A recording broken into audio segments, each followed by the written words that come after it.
नमस्कार दोस्तों, मैं हूं हरीश चावला और आप देख रहे हैं 7-11 न्यूज़ और अमर मंथन खबर। ये तस्वीरें हैं त्रावड़ी की नई अनाज मंडी से, जहां शिव शक्ति इंटर ग्लोब और लाइशा बासमती चावल की ओर से श्रीमद् भागवत ज्ञान यज्ञ कथा का आयोजन हो रहा है। 7 दिवसीय कथा है और आज तीसरा दिन था, जहां आचार्य मृदुल कृष्ण शास्त्री जी महाराज आज उन्होंने प्रवचन दिया।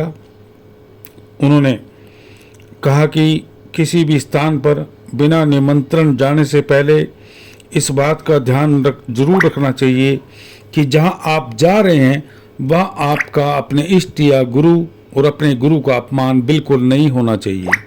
यदि आपको लगे कि इसकी आशंका हो सकती है तो उस स्थान पर आपको जाना ही नहीं चाहिए। लेकिन इस बीच आपको ये भी बता दें कि इस धार्मिक समारोह के साथ एक सामाजिक कार्यक्रम भी अमन गुप्ता परिवार की तरफ से चलाया जा रहा है, जहां त्रावड़ी की अनाज मंडी की 90 नंबर की दुकान पर आज रक्तदान शिविर का आयोजन किया गया, जहां विर्क अस्पताल करनाल की ओर से बकायदा एक टीम पहुंची हुई थी और डॉक्टर बलबीर सिंह विर्क वहां खुद मौजूद थे। रक्तदान शिविर में बहुत से लोगों ने अपना रक्त आज दान किया और यह बड़ी प्रसन्नता की बात है कि धार्मिक आयोजन के साथ साथ अमन गुप्ता परिवार की ओर से एक सामाजिक कार्यक्रम का आयोजन भी किया जाता है। धार्मिक कार्यक्रम बहुत ज़रूरी है जो हमारे मस्तिष्क और हमारी आत्मा को शुद्ध करता है, लेकिन सामाजिक कार्यक्रम भी जरूरी है जो जरूरतमंद लोगों की सेवा में काम आते हैं। जो आज रक्तदान शिविर का आयोजन किया गया, यह रक्तदान कई लोगों का जीवन बचाएगा। इसके लिए शिव शक्ति इंटर ग्लोब के जो एमडी हैं अमन गुप्ता, ये उनकी सोच है और वह इसके लिए बधाई का पात्र है। आज कथा के दौरान श्री मृदुल शास्त्री ने ध्रुव चरित्र की चर्चा करते हुए समझाया कि ध्रुव की सौतेली मां सुरुचि के द्वारा अपमानित होने के बाद भी उसकी मां सुनीति ने धैर्य नहीं खोया, जिसने एक बहुत बड़ा संकट टल गया। परिवार को बचाए रखने के लिए धैर्य संयम की नितांत आवश्यकता रहती है। भक्त ध्रुव द्वारा तपस्या कर भगवान श्री हरि को प्रसन्न करने की कथा को सुनाते हैं मृदुल शास्त्री ने बताया कि भक्ति के लिए कोई भी उम्र बाधा नहीं। भक्त को बचपन से ही प्यार और भक्ति करने की प्रेरणा देनी चाहिए, क्योंकि बचपन कच्ची मिट्टी की तरह होता है, उसे जैसे चाहे वैसे पात्र बनाया जा सकता है। आज की कथा से यह सीख मिलती है कि हमें धार्मिक और सामाजिक कार्यक्रमों की रुचि बचपन से होनी चाहिए। आप 7-11 न्यूज़ और अमर मंथन खबर की इस रिपोर्ट को पूरा देखिए, जो श्रीमद् भागवत कथा के 7 दिन की इस कथा के आयोजन का तीसरा दिन था। आप आचार्य मृदुल शास्त्री जी की मुखवाणी को समझिए और देखिए श्री शिव शक्ति इंटर ग्लोब के परिवार के लोगों ने आज कथा के शुरू होने से पहले किस तरह से श्रीमद् भागवत कथा की आरती शुभारंभ किया। आपको खबर कैसे लगी? आप अपने कमेंट बॉक्स पर जाकर अपनी राय शुमारी जरूर दीजिए और खबर को लाइक करने के साथ साथ शेयर जरूर कीजिए। धन्यवाद। सभी चरित्र में बड़ी गंभीर बात है। भगवान शिव ने उस श्राप को सुना, परंतु भगवान ने उसका कोई प्रतिकार नहीं किया। शांत भाव से शिव वहां से निकल गया, लेकिन नंदी स्वामी ने कहा कि अरे दक्ष, जिस मुख से तूने हमारे स्वामी को गाली दी है, या तेरा मस्तक भी बकराता हो जाए। आपस में शादी हो रही थी। भगवान शिव वहां से निकल गए, लेकिन जैसे भगवान शिव को श्रापित किया तब से कोई यज्ञ नहीं करता, तो इस वर्ष में हरिद्वार में कनखर क्षेत्र में बृहस्पतिश्वर नाम का युद्ध प्रारंभ किया। सबको बुलाया पर अपनी बेटी और दामाद को निमंत्रण नहीं दिया।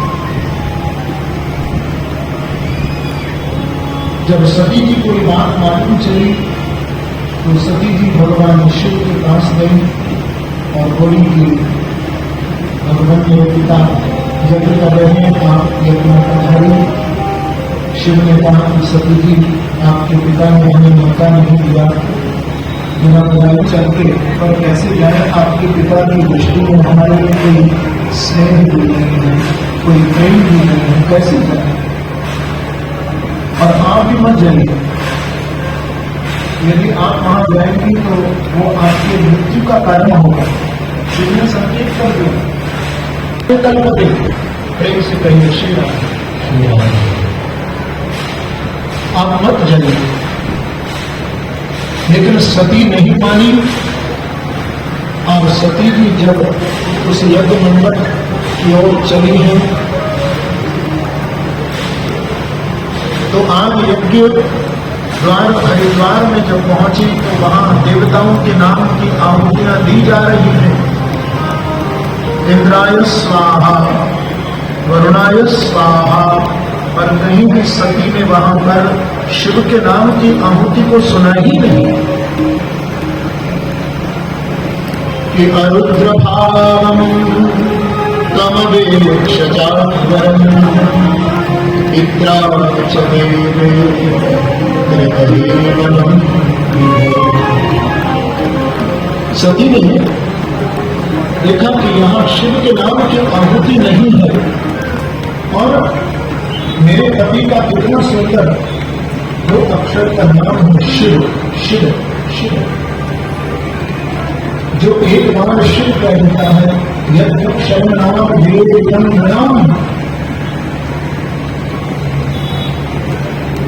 शिव किसे कहते हैं? क्षेत्रे कृष्ण की सर्वम धर्म यश शिव, जिसमें सारा जगत शयन करे। शयन का अर्थ है जो सारे जीवों को परम शांति प्रदान करे, वो शिव है। सर्व मनोकामना पूर्ण करने वाले शिव हैं। सती कहती है कि मैंने शिव द्रोही के घर जन्म लिया है, लेकिन मैं पिता को दंड नहीं दे सकती, मर्यादा नहीं। पर सती के अंदर बहुत क्रोध है। अपने कुंड के पास जाकर के बैठ गई सती भी और शिव का ध्यान करने लगी। करते करते सती शरीर से योग अग्नि पैदा हुई और उस योगाग्नि में सती जी जल करके भस्म हो गई। जब सारी त्रिलोकी में हाहाकार हो रहा था, नरदी के द्वारा जब शिव जी को खबर मिली कि भगवान प्रजापते रसकृताया अवगण्य नारदा, जब सुना सती शिवदेव जी कहते हैं, सती जी का समाचार जब भगवान शिव को मिला तो एकदम भगवान तृप्त हो और अपनी जटाओं को छोड़कर विशाल चट्टान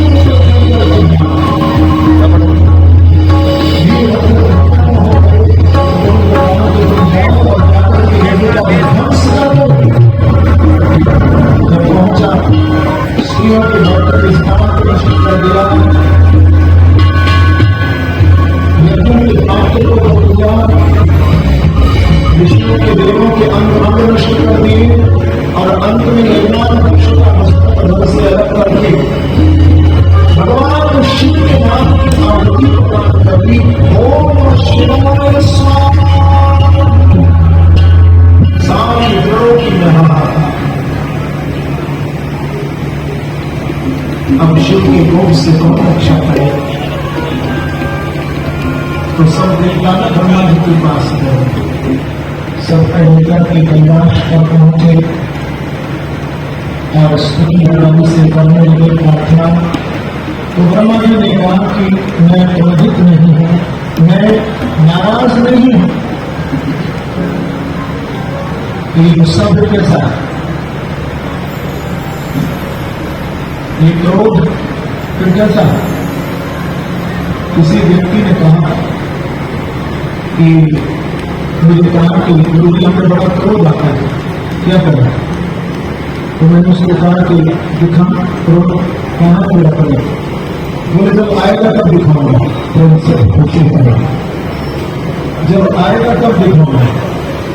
क्योंकि क्रोध जब आएगा तब दिखता है, क्रोध हमारा स्वभाव नहीं है। मैंने कहा जैसे पानी को आप कितना भी गर्म करो, पर पानी का गुण धर्म क्या है, ठंडा। तो क्रोध हमारा स्वभाव नहीं है, हम बना लेते हैं अपना स्वभाव। पर ध्यान रखना, 3 प्रकार का क्रोध होता है। एक क्रोध होता है सतोगुणी, दूसरा होता है रजोगुणी और तीसरा होता है तमोगुणी। और जिस तमोगुणी क्रोध में तो बहुत बड़ा नुकसान हो जाता है, करने वाले का तो नुकसान, जिस पर हम क्रोध करते हैं उसका नुकसान कम होता है। क्योंकि सतोगुणी क्रोध यहां से होता है और तमोगुणी क्रोध यहां से उठता है। आज बार बार ये तमोगुणी क्रोध यदि हम करेंगे तो हृदय रोगी हो जाएंगे, हार्ट के पेशेंट हो। जो हृदय से क्रोध उठता है वो हमें हृदय रोगी बना देता है। लेकिन हाँ, यहां का क्रोध को जरूर करना चाहिए।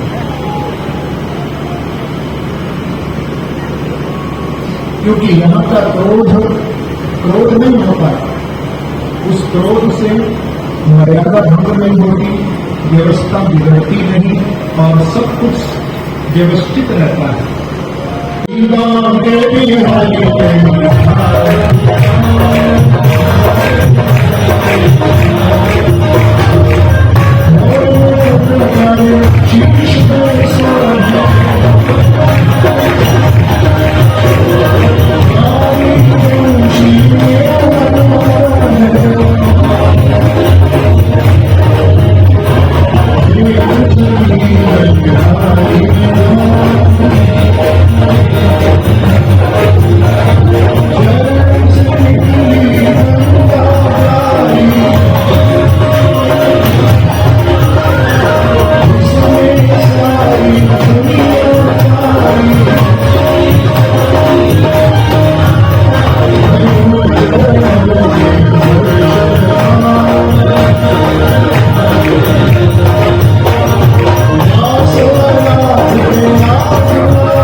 सनातन धर्म की जय जय श्री राम, जय जय श्री राम, जय जय श्री राम।